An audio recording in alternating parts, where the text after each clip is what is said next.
Hi there, Jack Canfield here, and today I want to talk to you about something that may be holding you back from achieving your goals, and that something is procrastination.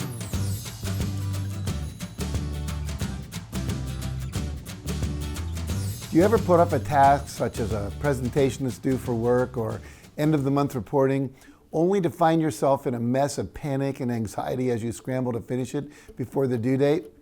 Have you ever asked yourself, why do I do this? Well, I can tell you why. It's because it's a habit. Now go on, admit it and say it aloud. You are a procrastinator. If it's any comfort, you're not the only one. Just about everyone procrastinates. Now sometimes that's good, but mostly it's an insidious chronic malaise that will cripple your future. So why do you continue to procrastinate despite knowing that the end result will only produce turmoil and subpar work? Well, there are 4 good reasons why you may be choosing to procrastinate right now, but with a little help, you can overcome this nasty habit and take decisive action toward achieving your hopes and dreams. The first good reason you may be procrastinating is you're bored. It's a fact of life. We all feel less than enthusiastic from time to time. And sometimes our work becomes routine and we end up just going through the motions. But how do you combat this? Well, first, recognize that you're bored. Be conscious of your feelings, your falling energy levels, and your lack of desire to finish your projects. And then ask yourself a few questions and be totally honest with your answers. Am I bored with what I'm doing? Why am I bored? What would give me a lot more energy?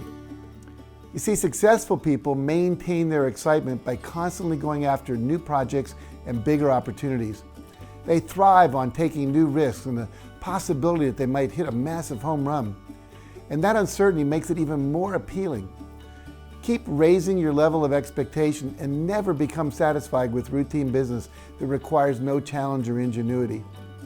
The second good reason you may be procrastinating is because you're overwhelmed with work.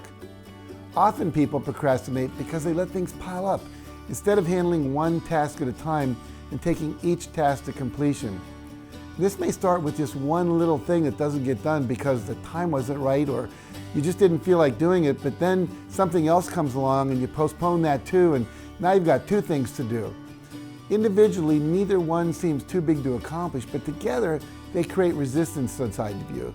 And after a while, a growing list of a half dozen items or more has been put off and procrastination has really reared its ugly head. And if you're not careful, this can begin controlling you, and you will become overwhelmed and won't know where to start. So to combat this, start each day by doing the list of tasks you least want to work on or the tasks that are the most challenging and most rewarding. Then you won't have to worry about them piling up and looming over your head. The third good reason you may be procrastinating is because you're doing work you don't really enjoy. And there are 2 sides to this kind of dilemma. The first is that all of us are required to do certain things we don't enjoy. That's one of the rules of the game if you want to become more successful. You may not like it, but that's just the way it is. And successful people do the things that unsuccessful people don't like to do simply because they need to be done.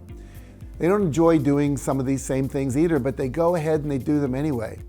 And this is a fundamental point, one that you need to fully understand. The other side of the coin is that you may be stuck in a mediocre job or career that just doesn't allow you to use your greatest abilities. And if that's true, then look for an opportunity to expand your talents. Life is too short to be stuck in work you don't enjoy. Most of the time, the type of work you do should stimulate you and give you energy. So why stay in something that drains your energy and isn't fulfilling? If you need to and you're not switching careers due to fear, remember that the biggest rewards in life are found outside your comfort zone. Live with it. Being willing to feel the fear and take action anyway are prerequisites if you want to enjoy a life of success and adventure. Now, the fourth good reason you may be procrastinating is if you are easily distracted or maybe just downright lazy. And I'm going to be blunt for a moment. If you avoid taking action because you'd rather put your feet up every night and watch movie reruns on TV, there's little chance you'll be enjoying an abundant lifestyle anytime soon. The bottom line, success takes effort and consistent, focused activity. I promise you, laziness is not part of the equation. Now, keeping these 4 reasons in mind, I want to leave you with a bit of homework to complete after you're done watching this video. Start by writing down a list of things that you may be putting off doing right now. And then go over each one and ask, why am I putting off doing this thing? And if you can't think of a good reason why you can't or you're not completing the task, then make a plan of action for how you're going to complete it and by when. And to hold yourself accountable, leave a comment below with the list of tasks you're going to complete and by when. And I'll follow up with you guys to make sure you're staying on track. Thanks for watching, and remember, nothing will change for the better until you do. Now, if you found this video helpful, make sure you like it, share it with a friend who may need it, and subscribe to my channel for more videos like this one. And for some additional resources on how to overcome procrastination and take decisive action, visit my website at JackCanfieldOfficial.com.